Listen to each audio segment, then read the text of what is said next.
Mhm. Okay, so I'll call the meeting to order. This is a continuation of our prior meeting. So on the agenda, we are still at the legislative review of for the commission. And then, so Connie, thank you for sending out the list and the summary and preparing all of that. It's a lot to do. And then I will hand it over to you. Okay. So I did want to address a couple of bills before we get into the new bills that we discussed in last commission meeting. So Senate Bill 2503 and a very similar House bill, but not quite the same, House Bill 2584. In the last meeting, I said our staff recommendation would be similar to last legislative session, where I said that we supported the bills and provided comments, but after reviewing it, I realized that it wasn't accurate and we just provided very positive comments, but we didn't take a position. So I just want to confirm with the commissioners that we would either continue or take the same position as last year, which was just to provide comments, or if we want to support the bill or support the intent and provide comments as well. Connie, did you submit testimony yet? We did not, and it's actually not set for hearing. So this is just anticipation. Okay, I think it should be the same as it was previously. Those, and I don't think it was necessarily that erroneous because those comments were super positive. Like it Right. looked, So I think I glossed well. over that. I was like, why didn't we take a position? um, But yeah. yeah, we were really supportive. But I think it should be the same unless anybody else has a different feeling about that. We should be consistent. Okay, Okay. so So to confirm, just comments, right? yeah. And then and actually, so that kind of goes into the next thing. So as we're preparing this packet, it is a little bit early on, and we're dealing with a lot of bills. So when we do our staff recommendations, sometimes we do support, which is we support the bill fully. Sometimes we say support intent, which is we like the intent of the bill, but we might have some issues with the language and we would provide comments or support with reservations, which means we are very hesitant on supporting the bill, but we like the intent. And actually, so on when reviewing, past years, we can also take the position of just providing comments. So if any of the staff recommendations, we say support, but if the commissioners would rather just provide comments, that's a possibility too. So I think that's a good way to handle some things that we aren't quite sure about, but we want to watch and provide comments, or testimony on. So the next one I actually do want to address is a bill, what's a companion bill to a bill that we discussed last commission meeting. So I might share my screen really quick.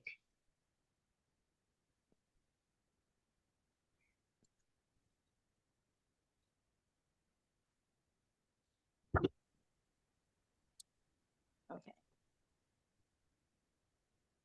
Am I sharing? Yes. Yes. Okay. So further down, it's House Bill 2552, and it's a companion to Senate Bill 2930. So, oh. So I think this is page Page 6 of 6. 15, right? So it relates to the neonatal care bill. So it talks about family leave. And at the last commission meeting, we discussed this a lot and we thought we should support intent with reservations because it amends the Family Leave Act and not the, discrimination, chapter 378, the discrimination law. So I'll just click on it. And then after discussing it with staff, we actually would prefer to say support intent with comments because we do like this bill and we don't want to give an impression that we don't want it to pass. The only issue that we had was including neonatal care in the Hawaii administrative rules for for the HCRC.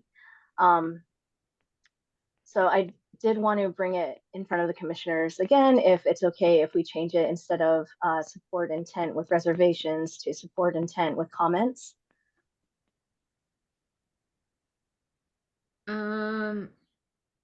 I think that's fine, but I think I'm gonna ask my expert. I think we need a motion to change that, but Okay. is it, I think it's substantial. William, do you think so? Okay.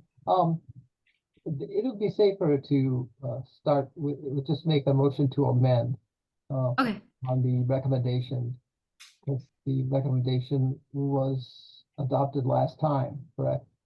The way it, so it's just now you want to change that recommendation.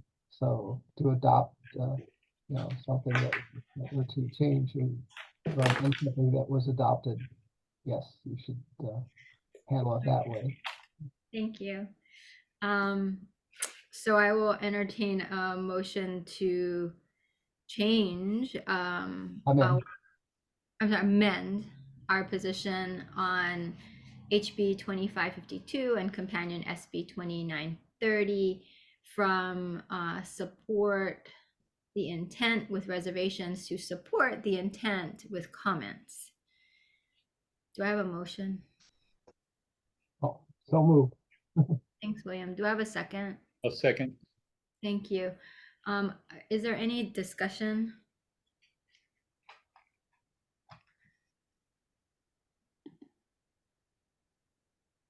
Okay. Seeing none, and are there any objections?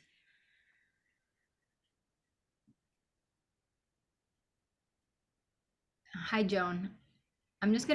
Joan, I just want you to know that with regard to the bill relating to employee benefits that we supported last time, but it was support with reservations, the staff has changed their recommendation and would like us to support with comments because they want to show that we actually do want to very much show our support for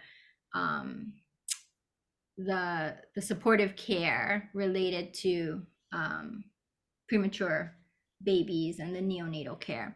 So we've just put a motion, it's been seconded. I've just asked if there's any discussion, and we are ready to vote unless you have anything you'd like to ask. Okay. No, thank you. Okay. Anyone opposed to that motion? Okay, seeing none, the motion passes. Thanks, Connie. All right. So I did order this in order of what I think we would like to discuss. So Senate Bill 31 or 3311 is a really interesting one. It amends Chapter 489, which is discrimination in public accommodations. And I just pulled off, the summary off the Ledge's websites, but it's actually pretty interesting. It has two parts.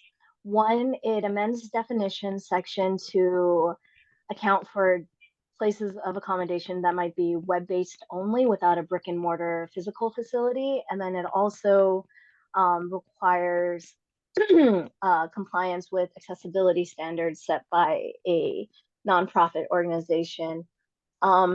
So some background on this: for the longest time, the HCRC considered public places of public accommodation to be tied to a physical location, but we realize that this ignores the reality that everything is kind of moving towards the digital realm.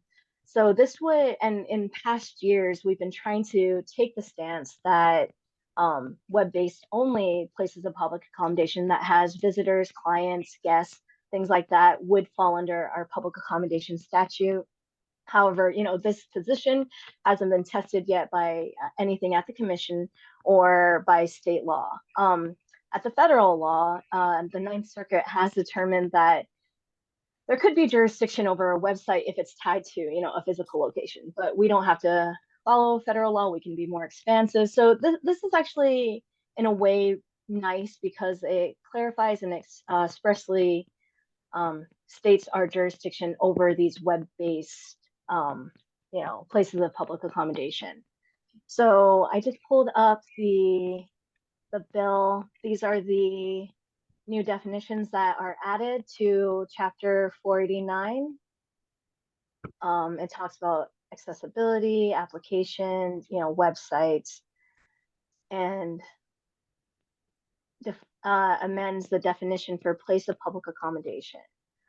Whether the presence of the business, accommodation, refreshment, entertainment, recreation, or transportation facility in the state is physical or digital. So Connie, it sounds like your staff is recommending support because it is expanding what a public accommodation is. Can you explain to us why it's just support intent with comments? We have, yeah, so we do support the intent because we do think we should be more expansive and liberal in our construction. Where we have some or not reservation, but what we have concerns about is the establishment of referring to an external like accessibility standard. So if we go down further in the bill, it mentions the World Wide Web Consortium Web Content Accessibility Guidelines, which points more towards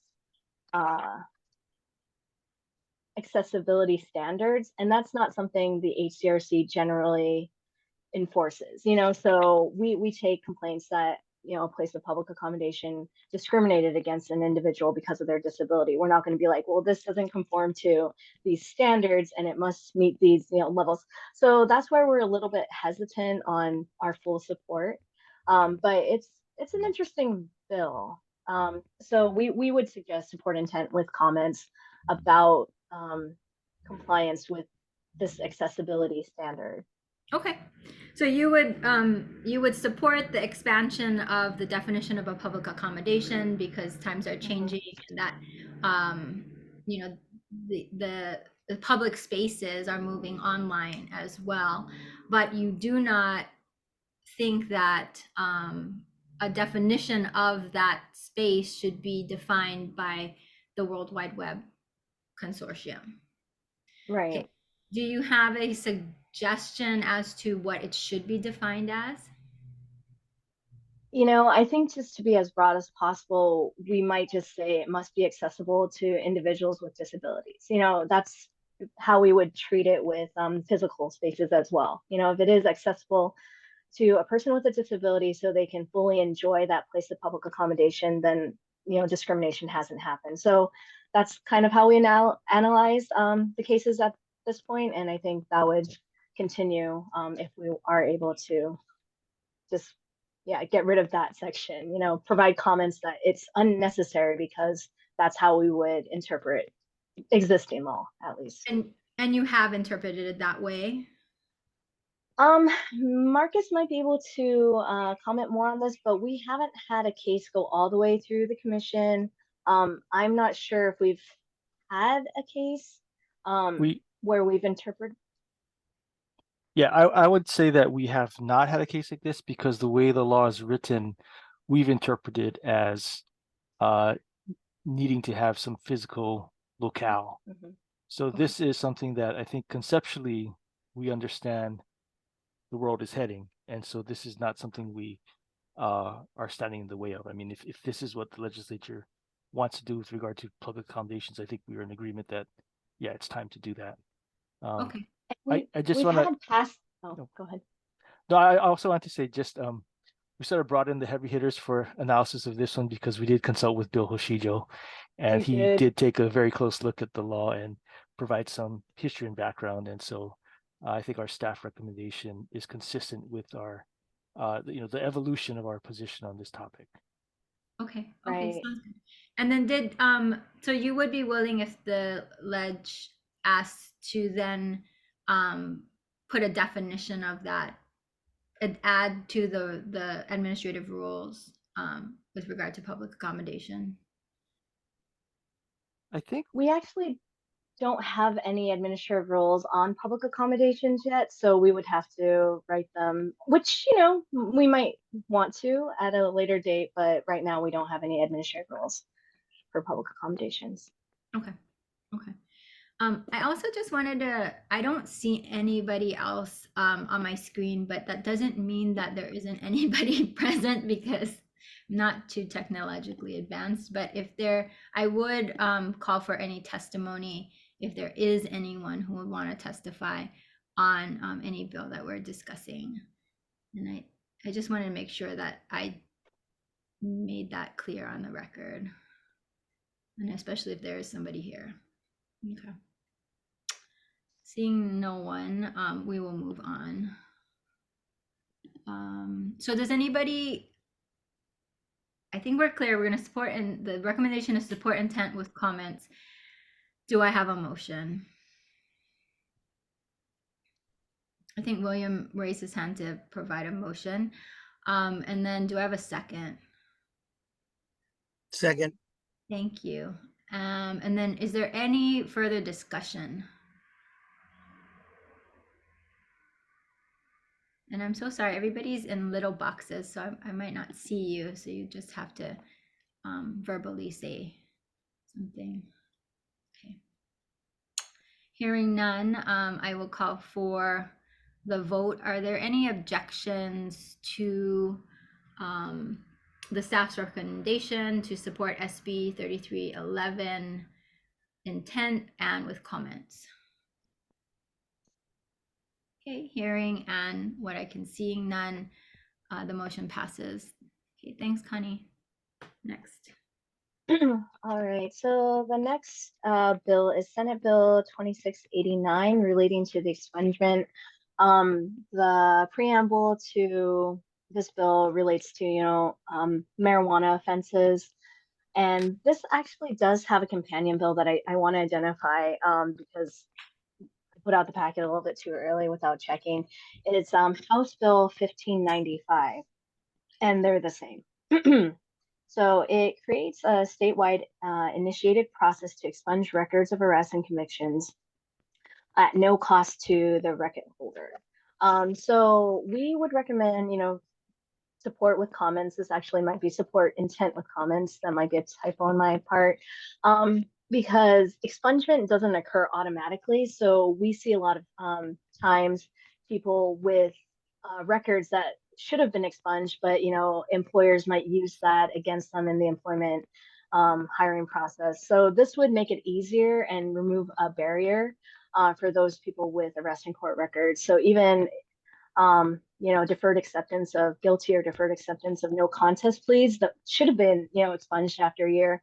The individual actually has to go in, pay a fee of like $65 to get it removed and start that process. So a lot of people think, their record has been expunged, but it hasn't. So we definitely support the intent with comments on this. And Connie, why is it just supporting the intent and not the entire bill? Mainly because it doesn't relate to our statutes, so we're not experts on criminal law, so we don't know how, chapters 7, 12 would relate to the actual expungement of records. But Okay. correct me if I'm okay. Yeah, That's fine. So the testimony would say support intent with comments, and you would say, for example, with HCRC cases, you do see employees having this issue, and so you do think that it provides for fairer administration of their whatever. Yeah, our comments hopefully would provide more context as to why a law like this is necessary or needed in Hawaii. Okay. So hopefully we can provide I think context. the other reason that our staff discussed about support intent with comments was that the bill does impose some requirements on the Criminal Justice Data Center to do certain things like submit biannual reports and other actions which we don't really know the impact of. So again, we want to support the intent. Yeah. Got it. Okay. And these are for folks that their record is supposed to have been expunged. And so this is just taking away Barrier, yeah. Can I get a motion on SB 2689 and the companion? Okay, RC, was that you, Arsima? Yeah. Thank you. Do I have a second? Second. Okay, thank you. Are there any other comments or questions? Discussion? Okay, seeing none, hearing none, we'll call for the vote. Is there anyone opposed to the staff's recommendation with regard to the bill related to expungement? Okay, hearing and seeing none, the motion passes. Connie, thank you.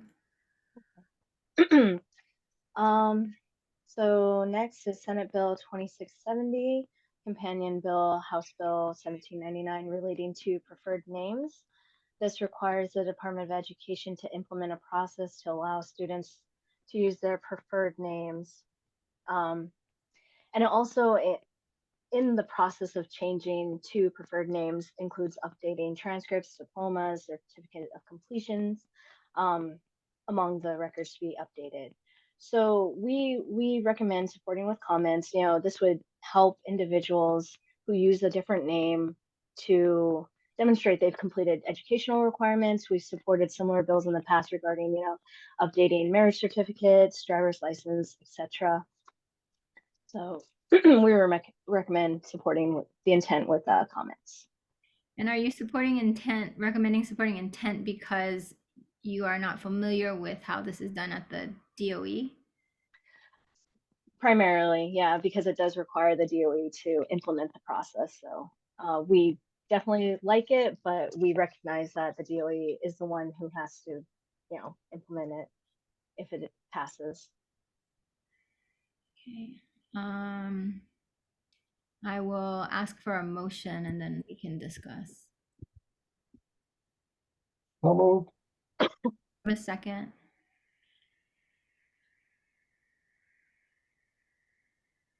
I'll second.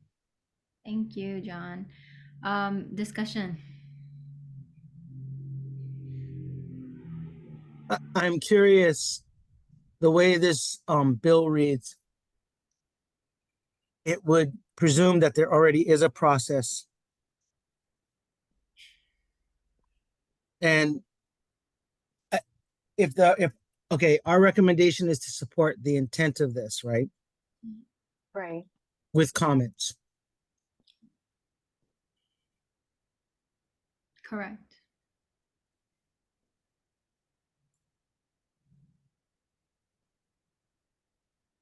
I mean, again, I don't think the department has one. I do know that when we require birth certificates, so I'm wondering if that's all it is just with an updated birth certificate, they could get an updated transcript, they could get an updated diploma. So I get the idea of that the diploma is and the transcripts are documents that people will need to access and they're going to want to have changed. I'm just not sure what this would entail. And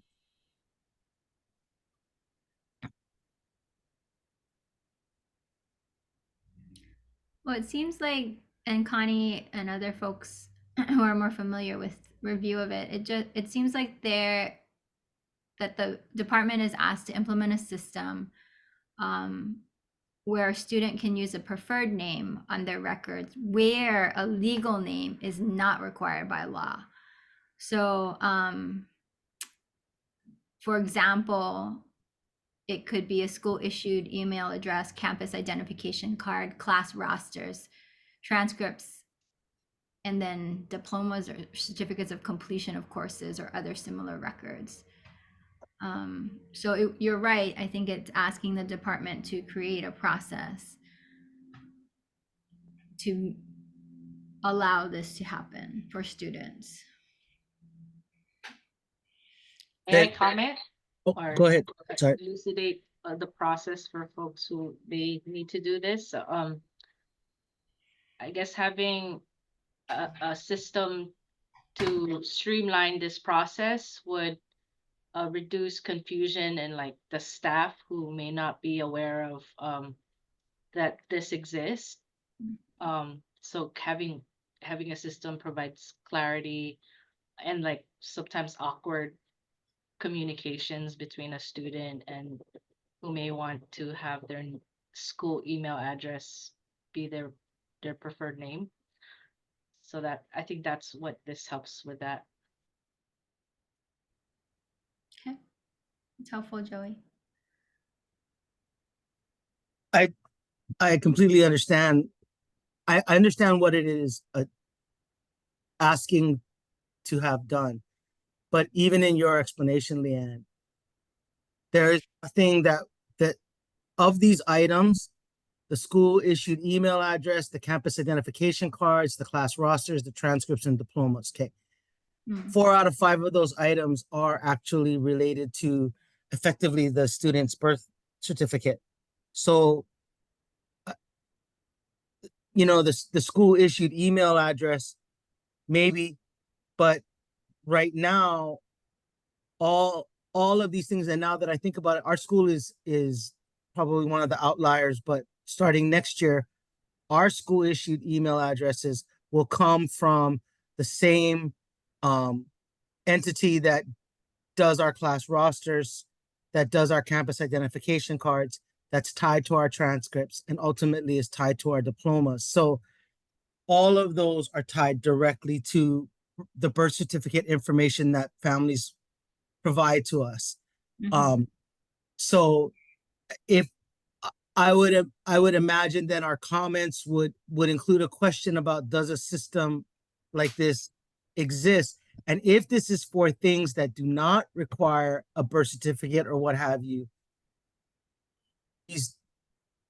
these all do. So if it's to provide an opportunity while a student is in school to have that option, we may need to take that component of, you know, not official out of the equation, because all of these stem from the same official source. Okay. Yeah, I think the intent, right, is that when you do not use a student's preferred name, that can have negative effects on their well-being. And I think that that's something that the intent of that is what we support. Now, the practicality of it always is a hurdle, I think, with any state agency. So I think that that comment can be made clear that we do support the intent. Go ahead, William. So I think, you know, all these good points that Joan has brought up relate to review of the bill by the Department of Education, rather than a review from the Hawaii Civil Rights Commission. So I don't think we need to worry ourselves about whether this is going to be a problem for the DOE. That would be for the DOE to testify about and to make a comment on.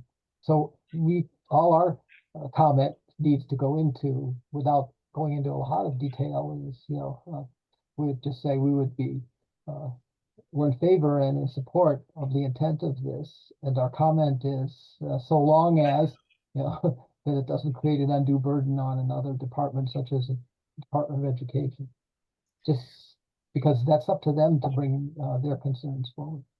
Well, I agree with you, William. I just think that sometimes agencies do have an undue burden, like, because for equity purposes, they will be burdened.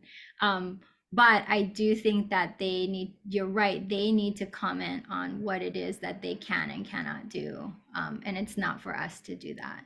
But I do think that sometimes in state agencies and like state institutions or government institutions can argue that it's too overly burdensome when it unduly impacts marginalized folks. And you certainly know that as well from the labor side. Quick question: is there a section in this that by which students may use preferred name to foster an inclusive?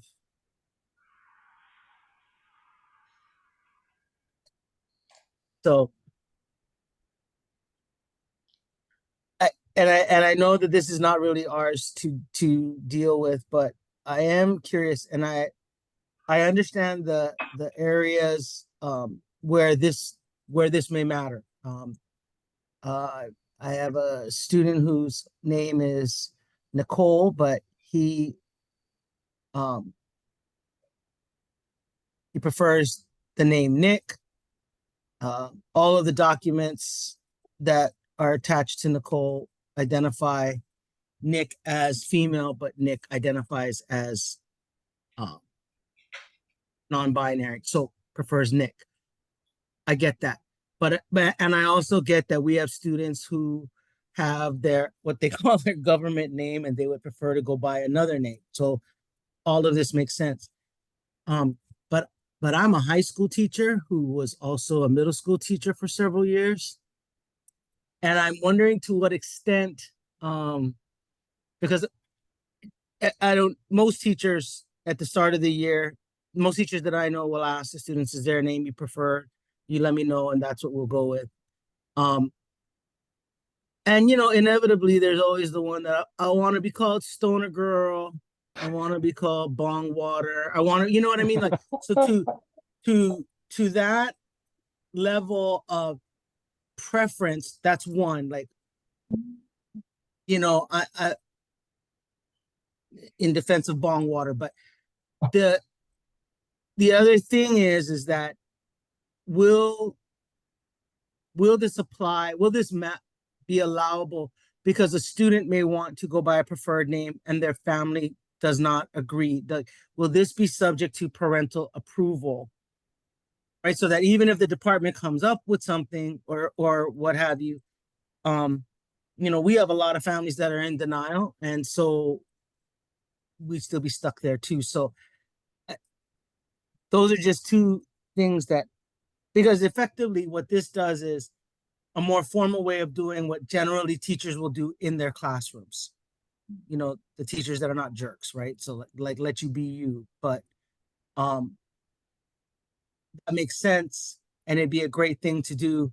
But I and this is just out of my curiosity, like how expansive is this? Is it identified as to what? And if all of it comes back to parents that don't want to give permission for preferential naming, we're just trying to move the goal. We're just trying to move things just a little bit down the road, correct? Is that what, like, getting it a little bit better than it was? Yeah. Okay. Yeah, no, that's a good point. I mean, But yeah, outside of our scope probably, but Marcus, did you have something? yeah, no, I mean, I would say it does, the bill as written does seem to give the power to the student themselves to make the request. But also, Joan, with your comment about, teachers being jerks or what have you, I'm not sure, and that probably is what this is addressing as well. But also just the inadvertent, misnaming of someone on their transcripts or on their Yes. communications. I think that's just a barrier that, if there's a way that can easily be fixed, it'll just help people out. Because initially I thought this was absolutely right. So I've gotten my diploma under one name, but that's not, and my transcripts will be found under that name. But I need my transcripts to be found under, I don't go by that name anymore. I need my transcripts under another name. So that's clear and makes sense to me. And I'm not sure, right, to your point about that's not our Kuleana to figure out how they do it. But if this also goes into before a student graduates, it seems like there's going to be more. There's going to be more. Period. Yeah, yeah. I can imagine that there'd be a lot of comments if folks see it and they take this up. But I think that we are all on the same page with regard to a student, a person being called by what they want to be called, and respected in that regard. So I think that's where we're at with the testimony and the support of the intent. Is there any other discussion? Okay, we'll take a vote. Are there any objections to supporting the intent of this bill with comments? Okay. Hearing and seeing none, the motion passes. And I think this is why it's really beneficial to have a teacher. Well, we have several teachers on our commission, but a DOE teacher when these bills come up. So thank you, Joan. Okay. All right. So the next bill actually also relates to education. Senate Bill 2883. This has a companion bill, House Bill 2078. So it requires the Department of Education to ensure that inclusive curricula are available to all students at public schools. So this is a bill to address book banning. I think in other states, where some schools they ban books because they are written by LGBTQ authors or involve, that type of subject matter. And so this would make it a discriminatory practice to ban books or refuse to approve, remove, prohibit the use of inclusive or diverse materials on the basis that it was written by LGBTQ plus individuals. And it covers the DOE libraries and public libraries. But the interesting part about this bill is it links the remedies to the Civil Rights Commission.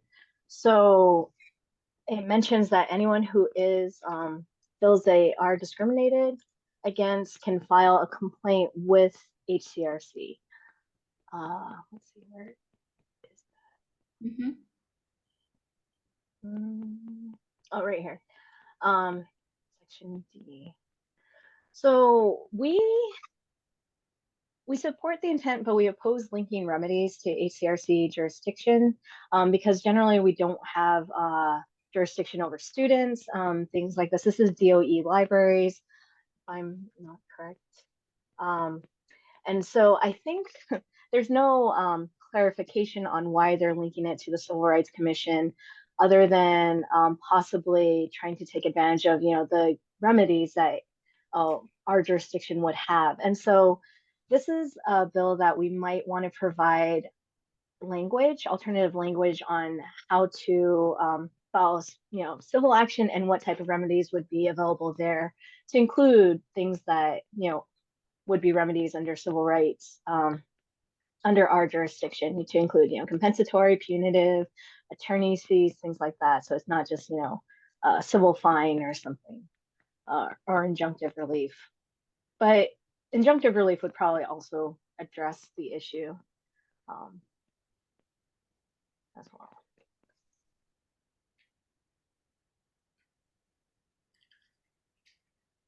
Okay, do I have a motion? So move. Do I have a second? Yeah, I'll second. Any discussion?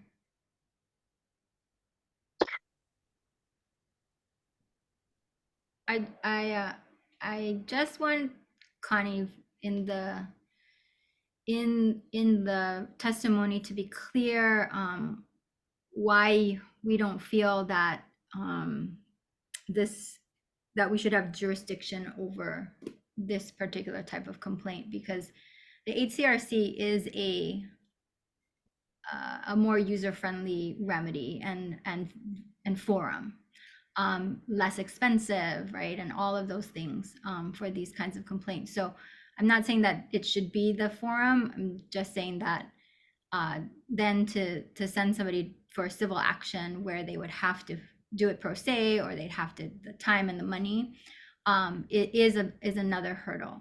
So I think we should be very clear on why it is outside the scope of the HCRC jurisdiction, at least stating it. Okay. And we do have, so there was a DEC relief, a declaratory relief petition a few years ago regarding students and where they would fall in jurisdiction. The commission analyzed whether it would be like a public accommodation or and access to state-funded services under HRS 368-1.5. So that really set up a good framework on how we would analyze it. And then, the Supreme Court, struck that decision down. So, I mean, we have good, a body of case law on to why we don't have jurisdiction, over students. So I think we would definitely include that in any written testimony that we submit. Okay. Okay. Can I ask though, because you're saying that this extends to the public libraries, right? Yeah. Which may not exceeds students, right? Does that change anything? I did say that, and now I'm trying to look at where I saw that. So, because it does. It says it in B, section B. It shall be B? discriminatory Okay. practice to refuse, approve, blah, blah, blah, from a school or public library on the basis of that the materials. Right. One. And actually, so if it is an individual who's not a student, a member of the public going in, and maybe Marcus could give more insight on this, would a public library be considered a place of public accommodations? Because it does provide a service.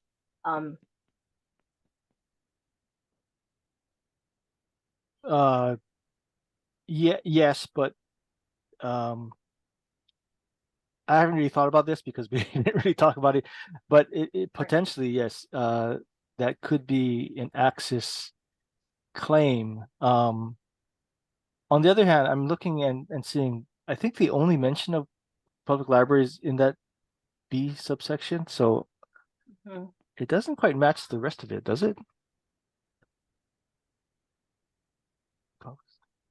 Well, I think Well, there's and also. it's the department. Sorry, go ahead. No, go ahead, Connie. I was going to mention it is a little bit odd because it makes the Department of Education that's required to ensure inclusive, books and things like that. And I'm not sure if they do that for public libraries or if it's a state library system. It's under the DOE, public library system. Yeah. Oh, that's good to know. Well, the Board of Education. Oh. Yeah. Right. Okay. Okay, I think that's fine. I think that you can still say that because it's under the Department of Education. So I think it might be still okay. Okay. Any other comments or questions? All right. So we have a motion on the table. And are there any objections to the staff's recommendation to support intent related to the education and the books?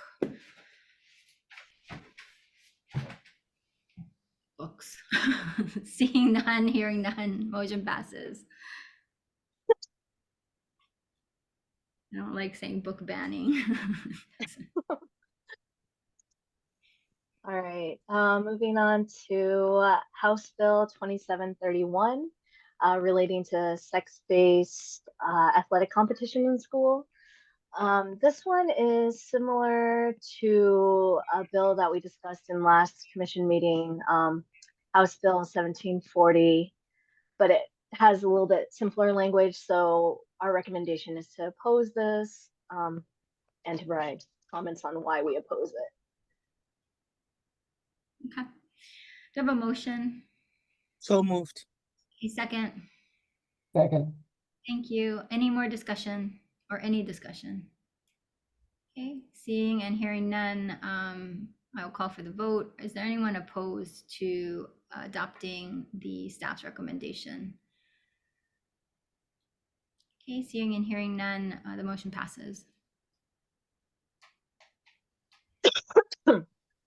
Senate Bill 2683 has a companion, House Bill 1824, relating to defamation, and it protects individuals who make claims of sexual misconduct from defamation lawsuits unless the claims were proven to be made with malice. And so it covers any discrimination complaint on the basis of sex in employment and housing.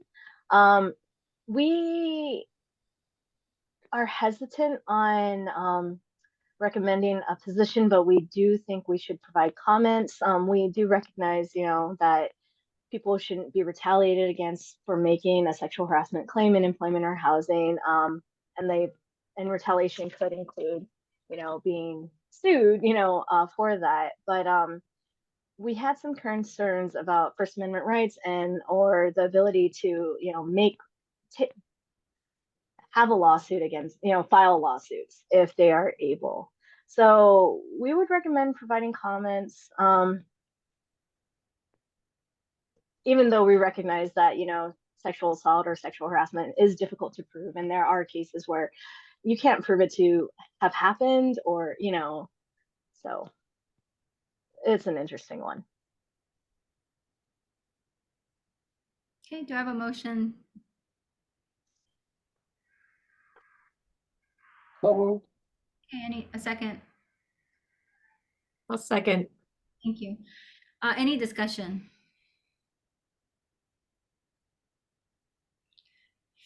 I just wanted to comment, Connie, that I think that it would have a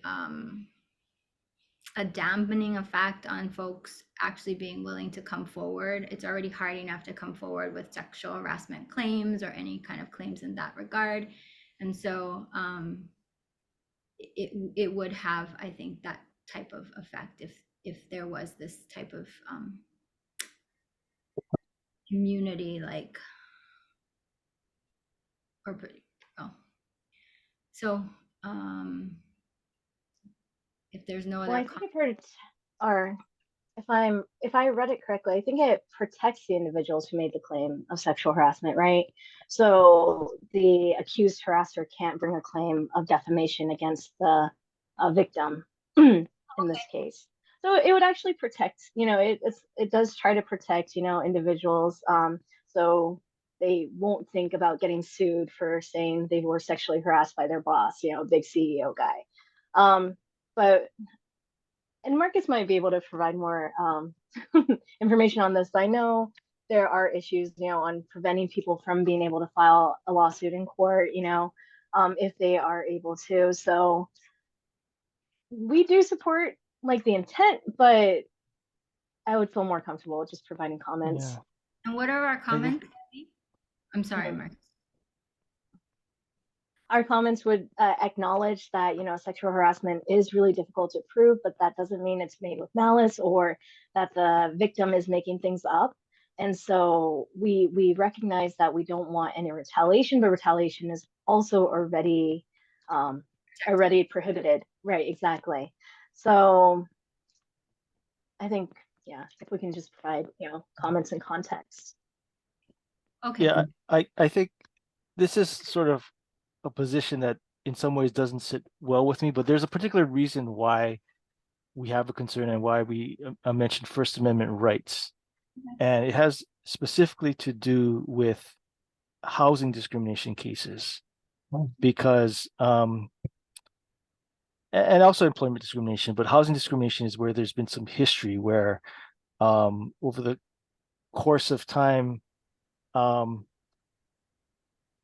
federal partners, particularly with housing, Department of Housing and Urban Development, they're very concerned about limitations placed on persons on their First Amendment rights. So First Amendment rights dealing with speech, dealing with ability to, file lawsuits and other types of things, expressing themselves or commenting about certain things. And so again, this is not really what necessarily we'd want to see. We don't want to see people bring defamation suits, but I think that there have been lawsuits based upon agencies, federal or state, infringing upon people's rights to file lawsuits or make comments or express themselves. And so I think that's the particular concern.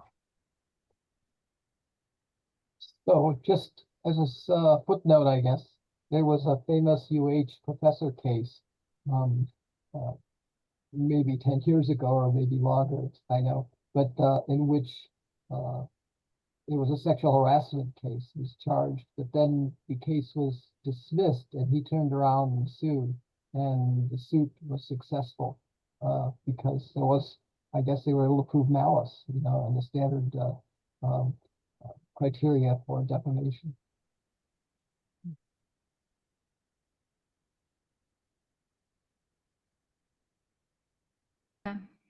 Is everyone ready to vote? Okay, I'll take the vote. Are there any objections for us providing comments on SB 2683?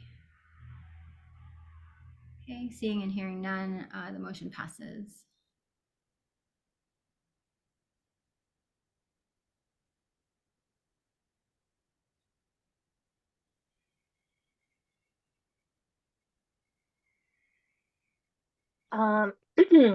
Moving on to Senate Bill 3000, and it has a companion bill, House Bill 2003, relating to menstrual products.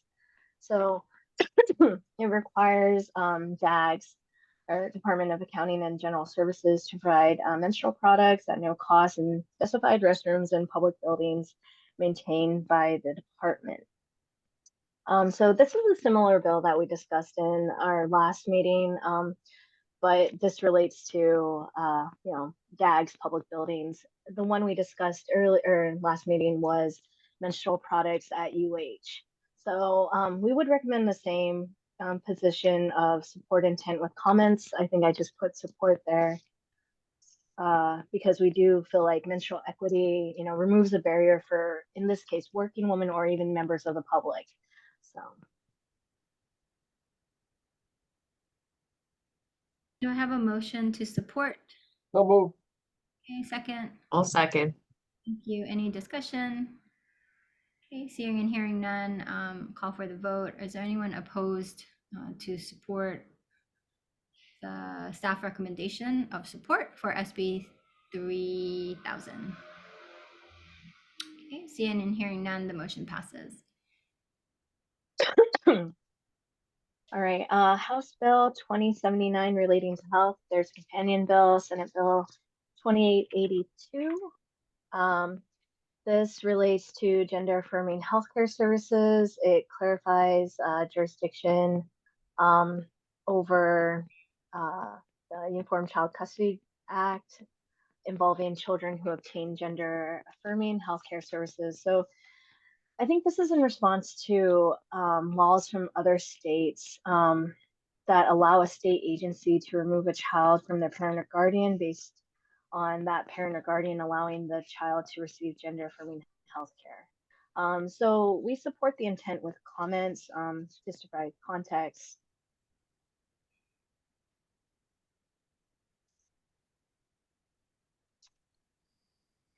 And why is that? Why is it support with intent and not support the bill? Because we don't, this is going to require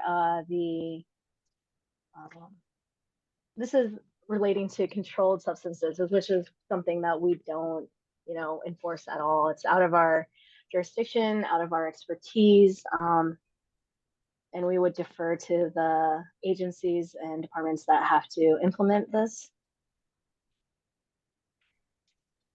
But we do think it's an important bill because, you know, gender affirming care for minors, you know, other states are passing restrictive laws.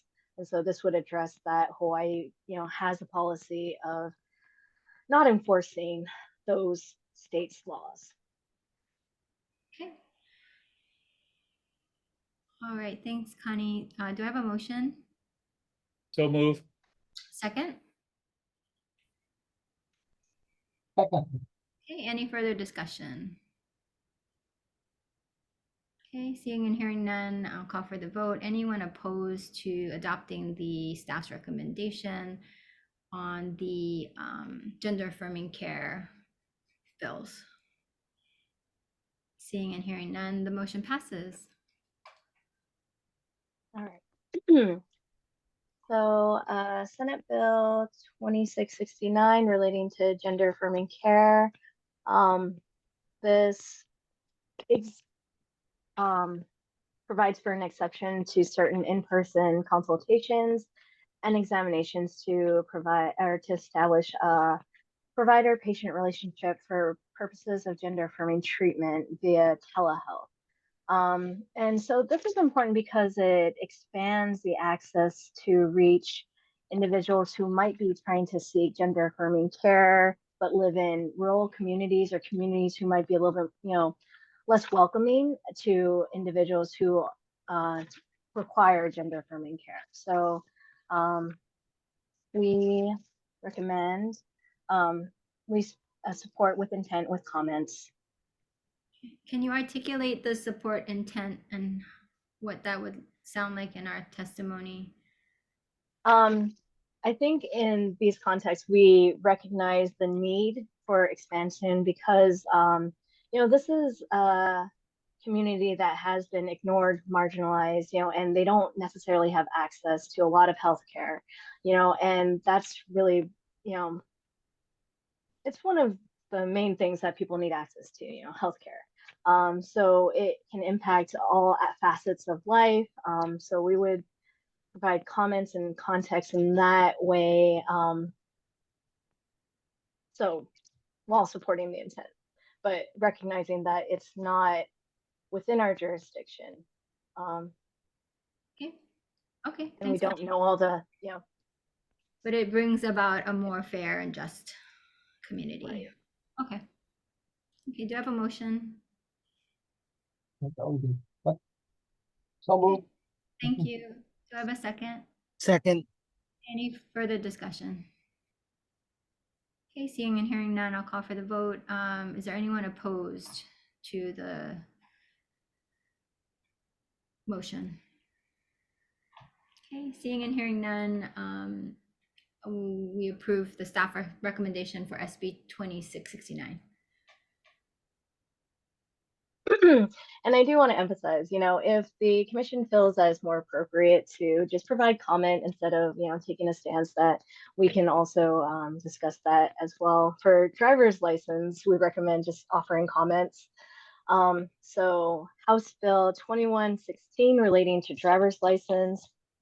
And this requires the examiners of drivers of a county to conduct testing of an applicant for a driver's license. So this is the actual driving portion, not just the written portion,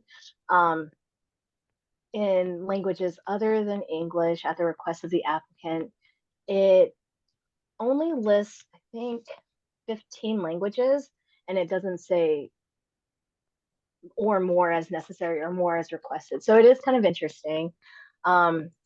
This bill, I don't know what that already had a hearing, but the only testimony that was submitted was by the DOT, and they didn't take a position. They just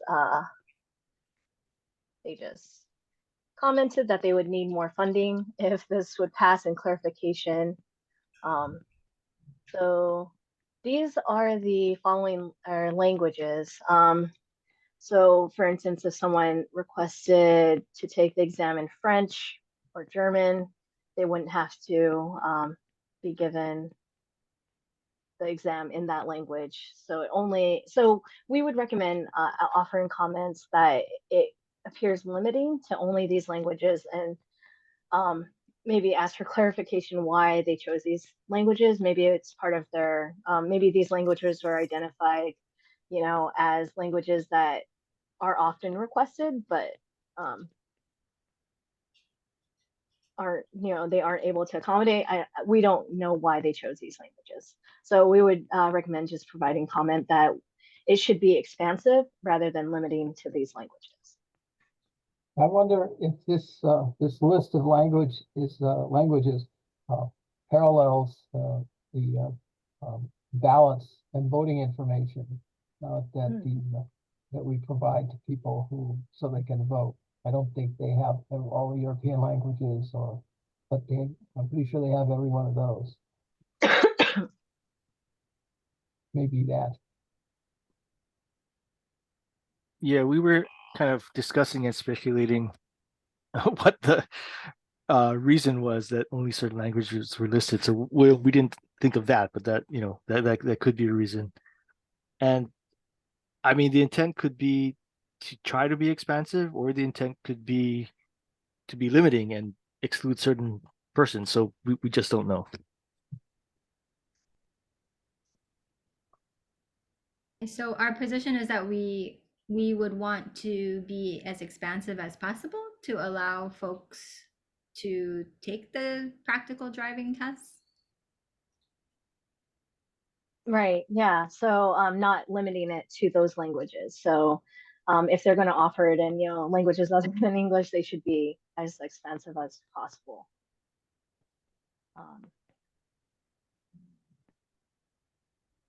Okay, so do we offer that as well at the commission? Yeah, so if anyone requires interpreter, we try to secure it, and then we use that interpreter. So it's a primary language or preferred language that we offer. So. Okay. Did I ask for a motion? I don't think I did. Can I get a motion? Okay, so moved. Not yet. Okay, a second. Somebody, can I get a second? I'll second. Thank you. Any more discussion? Okay, we'll take the vote. Do I have any objection to the staff's recommendation that comments are offered with regard to HB 2116? Okay, seeing and hearing none, the motion passes. Okay, House Bill 2179 relating to equitable gender representation on corporate boards. This has come up in the past. I think it's been a couple years though, but it requires publicly held domestic corporations to have a gender diverse board of directors. There's certain requirements for, if there's 5 board of directors, 3 have to be woman or non-binary or male or non-binary, things like that. So back when this came about in 2021, the language was a lot worse than it is in this one, but we supported the intent and offered comments that it would be a step forward, but we did not want to limit it to only, gender diversity, but we also thought, racial diversity might be a great thing as well. So similar to, the above bill, we want to be as expansive as possible. But realistically, if it's a small board, it's difficult to achieve a perfect balance, So we support the intent, but would like to offer comments. Okay. Do I have a motion to motion? So move. Have a second. Second. Any discussion? I do, just because this is applicable to what I do, and I do agree that it's important to have diversity, and I think that across the nation there has been laws, especially in California, to put requirements on gender diversity, I think, but just binary, male and female. So I think that our bill is good and it's more expansive. I think one of the hard things, and I don't think we should necessarily comment on this, is but there's no requirement, depending on even what stock exchange you're listed on, for to have 3 and 3. So I don't know how they chose that number, but I don't necessarily think that that's part of our scope. But I do think that supporting the intent of diversity on public boards is very important. So those are just my comments. Could I ask, when it says corporate boards, does that include nonprofit corporations? I think it says publicly held domestic corporations. So it would have to be a corporation that's listed on a stock exchange or publicly held, which is stock exchange listed. Oh, no, then we don't. As far as Yes, and I think in Hawaii it's very few, right? There's Like I can't. Yeah. Okay, right. So the impact would maybe minimal. But it is important, for sure. And the language is much better than the previous year, so they do acknowledge non-binary directors. So I think that is good. It's interesting. Okay. Any other discussion? Okay, I'll call for a vote. Anyone opposed to our approval of the staff's recommendation to support the intent of HB 2179? Seeing and hearing Maybe none. it's the dog who's objecting. Seeing and hearing none, the motion passes. Sorry about that. All right. Okay, so Senate Bill 2688 relating to information accessibility. It establishes an Access Hawaii Advisory Committee to advise the Access Hawaii Committee on how to improve accessibility to government information for people with diminished access to government information because of disabilities. It would not require that the HCRC be on the board. It requires DCAB, Disability Communication and Access Board, and Department of Health and Human Services to be on the board. But we do think this is an important bill because, specifically under, HRS 368-1.5, state and state-funded services cannot discriminate based on disability, and so providing access to government services is very important.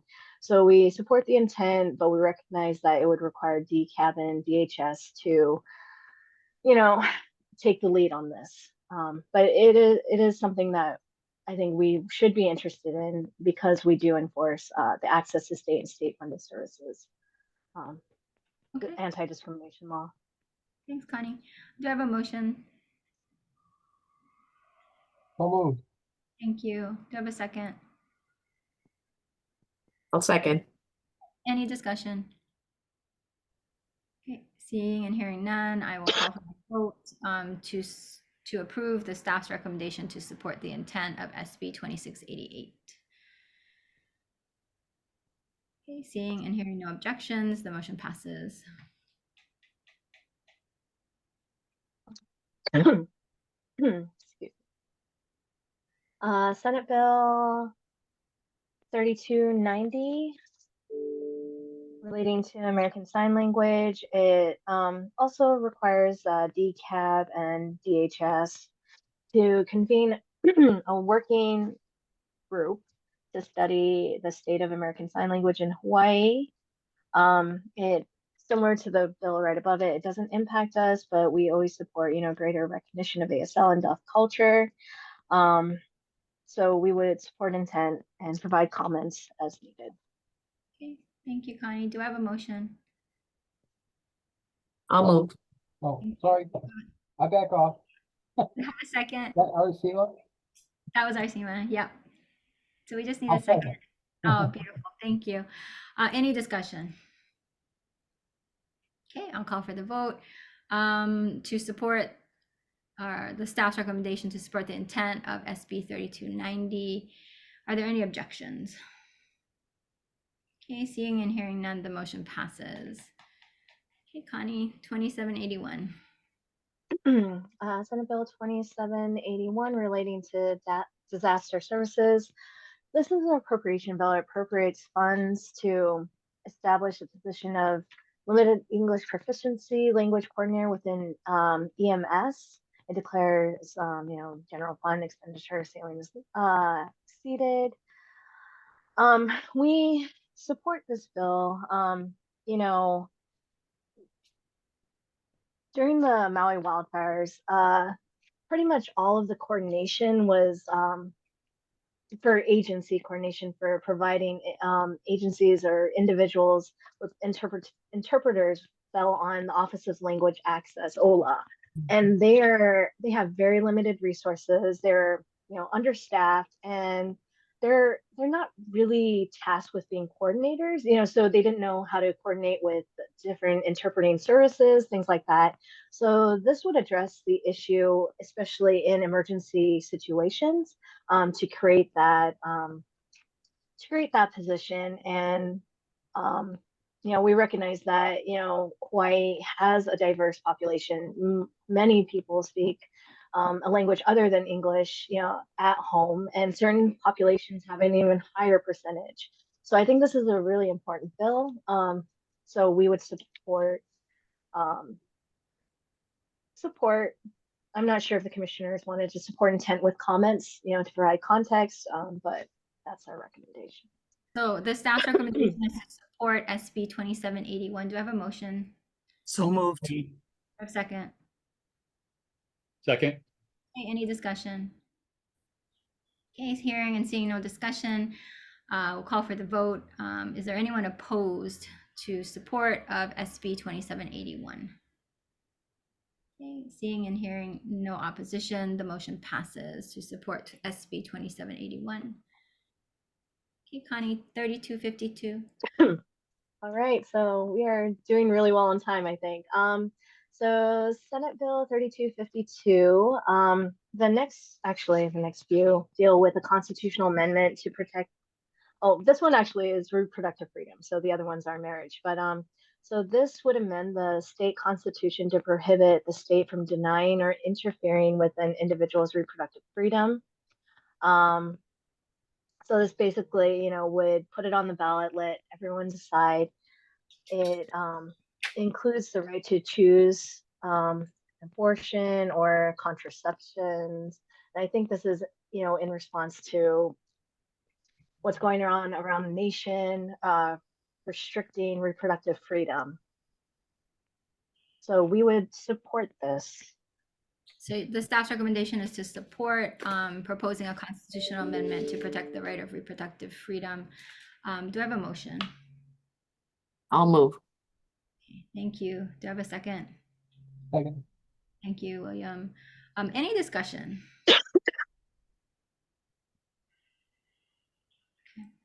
I just want to make just a few comments. So it actually takes a lot to get a constitutional amendment. It takes a 2/3 vote, right? A supermajority in the House and the Senate.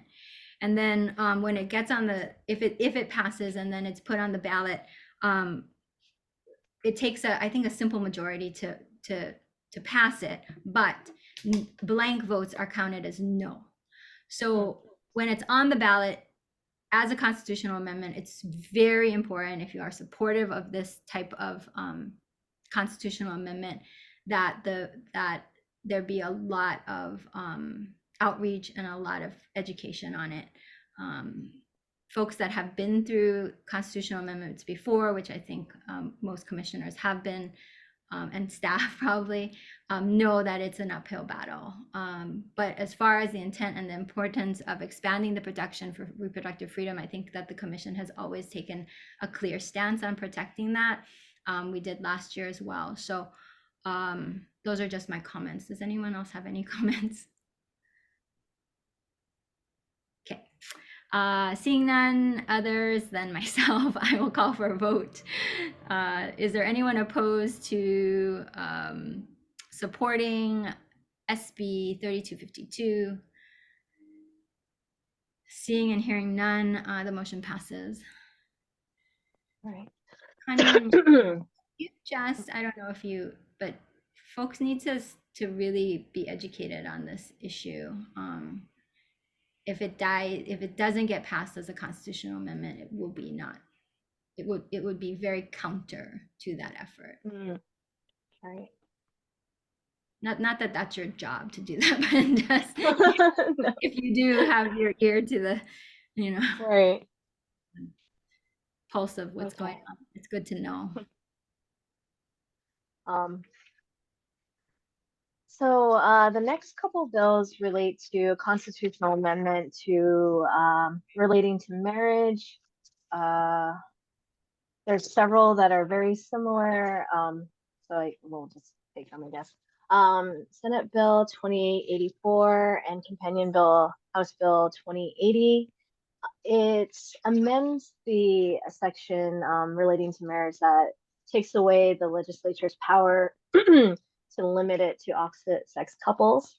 And so because they're slightly different, I just wanted to bring it to the commissioners' attention. I don't know if they want to just support, these bills, because, like Leanne says, it's not just supporting it. It has to go through this whole process for constitutional amendments. So this one, they all take away the legislature's power to limit it to opposite sex couples. I believe, House Bill 2802 repeals the section for marriage completely from the Constitution. So we would suggest or recommend supporting both bills. Okay. We can take them together unless anybody has any concerns about doing that. Okay. So we'll take them together. I will entertain a motion for both. Okay. Okay. Thanks, I William. move. Travis, I second. thank you. Any discussion? Yeah, so if we support both, Yes. is there not an inconsistency? Or how do you address?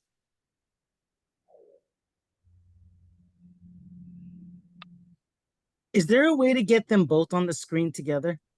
Oh, I can They're on make it different pages, smaller. just, yeah, Yeah, sorry. Is it okay if I make it smaller? yeah, Actually, yeah, oh, just I go don't down a know. little bit.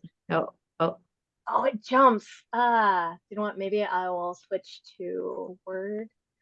Let's see.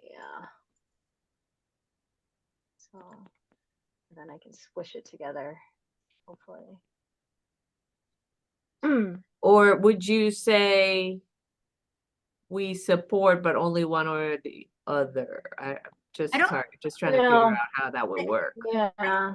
Are they conflicting, Connie? I didn't see that, but You know, there was some discussion on whether or not, because, personally, I think, it's weird that we would recognize marriage, which is, usually a religious ceremony.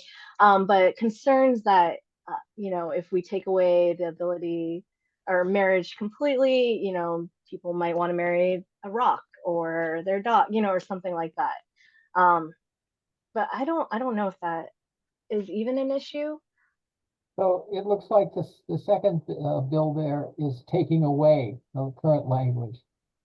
Right. First one is So, adding, so I don't see they're particularly inconsistent. yeah. But I just, wait. if I could recognize now that neither of them are set for any hearing, it does seem that SB 2884, the one that amends section 23, has a companion, but Oh, right. 2802 does not. So that could be part of your analysis. So you take away 23 as currently drafted and put in a new 23? Is that what the effect of supporting both would be?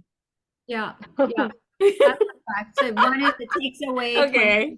the other one just says it has language that says that the state will not abridge marriage on account of sex or race.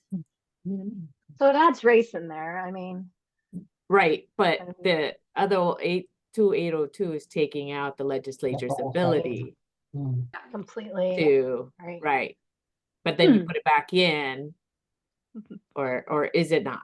Or is it not just It's the not same take out effect. the legislature already? Is that okay? It's the same effect because the right to marriage shall not be denied or abridged by the state on account of race or sex. So the state arguably is subsumed in the legislature, right? So there's just language there. And then the other one just deletes the legislature shall have the power to reserve marriage to opposite sex couples. Yeah. So I see what you're saying. The fact that the second one actually is deleting the section, Yeah, then section 23 is part of yeah, the word yeah. being deleted. That's pretty strange. Maybe we should. You're taking out the section Yeah. altogether. Oh yeah, that's right. And the so challenge is one's a House bill and one's a Senate bill. So you can imagine think- if these yeah. things get into conference, like So Yeah. back kind of to Leanne's point earlier about putting something like this and then it's got to go to vote, right, to vote out to the people, if you will. We have to be aware of what could happen if it doesn't pass. I'm curious, and apparently my dog is too, because she got a lot to say. What happens if these two things, I don't, you know, if one passes, one doesn't pass, or the other, like, I am what Yeah, what happens there. Yeah, that's we my, could, that's my issue too.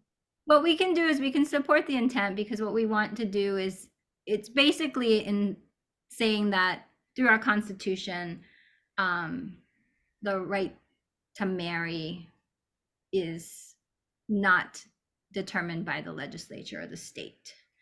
Okay, but if Right. I'm not mistaken, because this was something that we had dealt with so many years ago,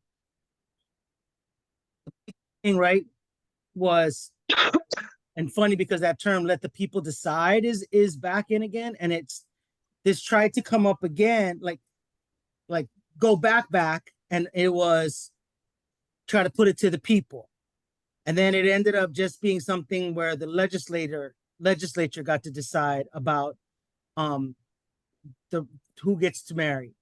Then when the legislature said, like, basically same-sex couples have the right to get married, people were mad and said they should let the people decide. But it's like, if I'm not mistaken, and I could be mistaken, but I could have sworn the constitutional amendment that passed did let the legislature have the right to do that. So basically what we're trying to say now is, I mean, frankly, it's kind of brilliant because you take it in steps. Like, the people gave the right to the legislatures. The legislators made a determination that everybody has a right. Now let's take that away from the legislature before they change their minds again. Like, and just, you know, forever in our constitution, like it's just gonna be not be denied. So I do like the language of the Senate bill. I think that is like it codifies exactly what Yeah. I think we believe in, all the rest of it. I am just curious. Yeah, so you're right. Like, I think absolutely this would be a good thing for us to just straight up support. The language is good and clean and just done. Like, to me, like, we're not going to come back to this again because it's done. Okay. I am just curious why they didn't, like, get their ducks in a row and get it all straightened out between the House bill and the Senate bill. I don't know. Yeah, maybe we should then just support the Senate bill, and then and when it comes to the House bill, we should, you know, just say, add a comment that they should, this should, Hmm. you know, we should go with the Senate bill version of this instead of this bill. And that could be our comment for House Bill 2002 and 2802. Yeah, I agree with Joan. I think the Senate bill is superior. And there is a companion bill in the House, right? So 2080. There's a companion bill to this one, for the, no, Yeah. for the Senate. but not a companion bill to the one that For the House bill. House, the 2802. And I guess I do want to support the House bill too, because I love the idea that now we're not talking about this anymore. Like, we're just done talking about this. The legislature is not going to have. So the people gave their authority to the legislature. The legislature did their thing, and now let's not let them get crazy and undo the good things. So, and we're just done. So I do like the idea of supporting them both. I just wish that they both had corresponding. If I could ask, who is the author of the House bill? Psyche is the introducer. And there's only one. So what I hear you saying, Joan, and I wonder what Arsima's thoughts are on this as well, is if we support both of them, but specifically state that the reason why we support it is so that it is basically a right that is enshrined. Correct. And needs no further group, whoever that is. Does it's enshrined, it's done and seen. Like the legislature doesn't need to, worry their pretty heads about it anymore.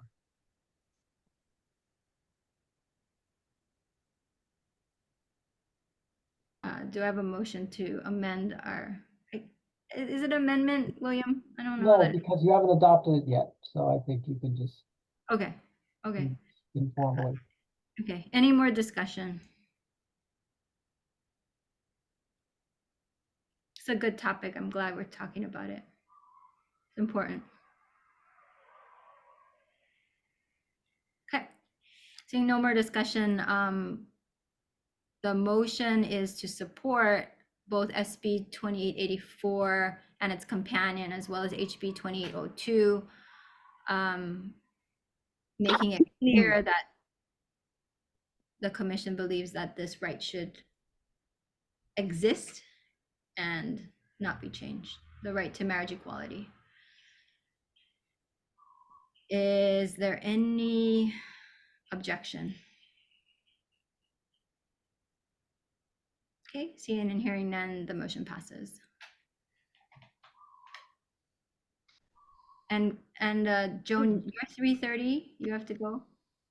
No, turns out the thing I was supposed to have got moved to another day, so I'm good. I'm back in the game.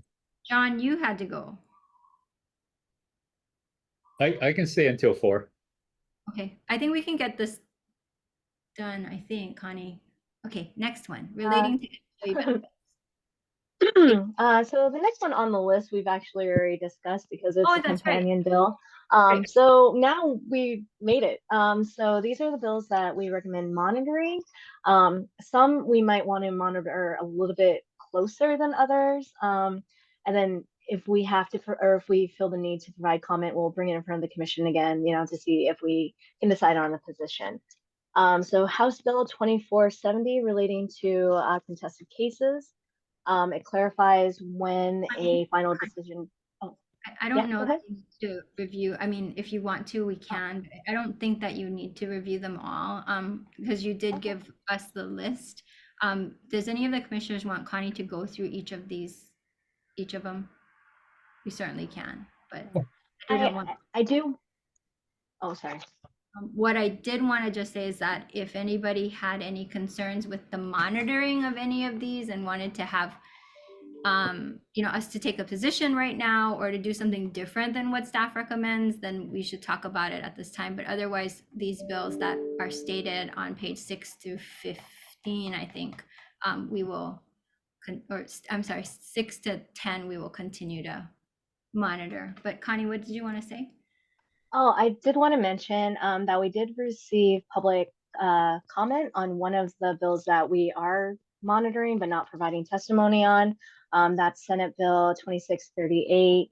Mr. Fritz provided testimony that he submitted to the legislature. I did include that in the board packet, so if everyone wants to review that, that's fine. It's requiring boards to make available board packets, 2 business days instead of 48 hours. So just wanted to make the commissioners aware of the testimony received. Yeah, thank you, Connie. And also, Peter Fritz did testify at our last meeting, I think on the same bill. So he was able to share his comments with the commissioners, and we do appreciate it, and we will continue to monitor that bill. Okay. We're not opposing the bill by any means. Okay, does anyone have any comments on the monitored bills? All right, I think that is it. Thank you very much. I think Joey, Heather, Connie, and Marcus are busy with this list. Thank you. It's quite a task. Is there any other comments or questions from our commissioners or anyone else? Okay, thank you very much. So, Connie, do we need to set another meeting? We should set one at the end of February. We do have some, HCRC business that we have to do, like extensions to investigate open cases with the commission. So, Okay. Maybe in 3 weeks, if everyone can make it. The week of the 26th? Yes. Okay.